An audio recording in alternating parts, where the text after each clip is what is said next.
শোষণ ও খবরদারিত্বের বিরুদ্ধে এদেশের মানুষের ন্যায়সঙ্গত আন্দোলনকে বহুশক্তি তারা আওয়ামী সরকার নিষ্ঠুর শক্তি প্রয়োগের মাধ্যমে দমন করে। এবং যেহেতু অবৈধভাবে ক্ষমতা অব্যাহত রাখতে আওয়ামী সরকার 3টি প্রহসনের নির্বাচনে এই জাতীয় সংসদ নির্বাচন এদেশের মানুষকে ভোটাধিকার ও প্রতিনিধিত্ব থেকে বঞ্চিত করে।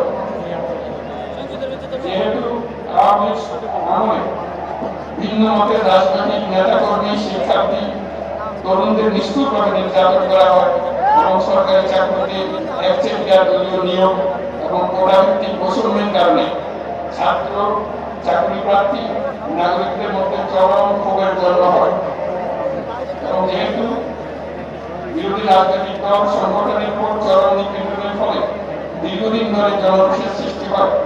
এবং জনগণ সকল বৈধ প্রক্রিয়া অবলম্বন করে বেশিরভাগ বিরোধী লড়াই চালিয়ে যায়। এবং যেহেতু সরকারি চাকরিতে বৈষম্যমূলক কোটা ব্যবস্থার বিরোধ ও দুর্নীতি প্রতিরোধে বৈষম্য বিরোধী ছাত্র আন্দোলন চলাকালে আওয়ামী সরকার কর্তৃক ব্যাপক দমন পীড়ন, বর্বর অত্যাচার, মানবতা বিরোধী হত্যাকাণ্ড চালানো হয়,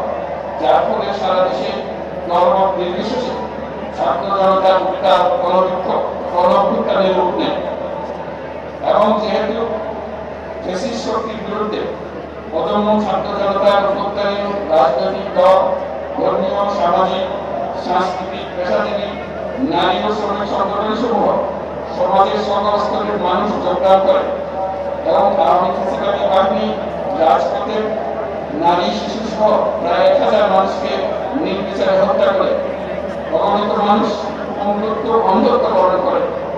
আন্দোলনের চূড়ান্ত পর্যায়ে সকল বাহিনীর সদস্যগণ জনগণের গণতান্ত্রিক লড়াইকে সমর্থন প্রদান করে। এবং যেহেতু অবৈধ শেখ হাসিনা সরকার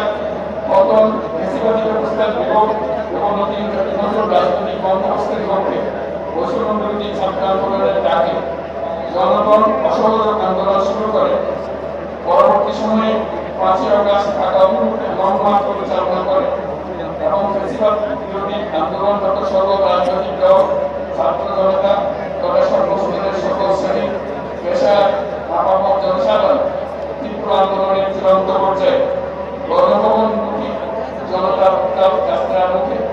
ফ্যাসিস্ট হাসিনা 5ই আগস্ট 2024 তারিখে পদত্যাগ করে দেশ ছেড়ে পালিয়ে যেতে বাধ্য হয়।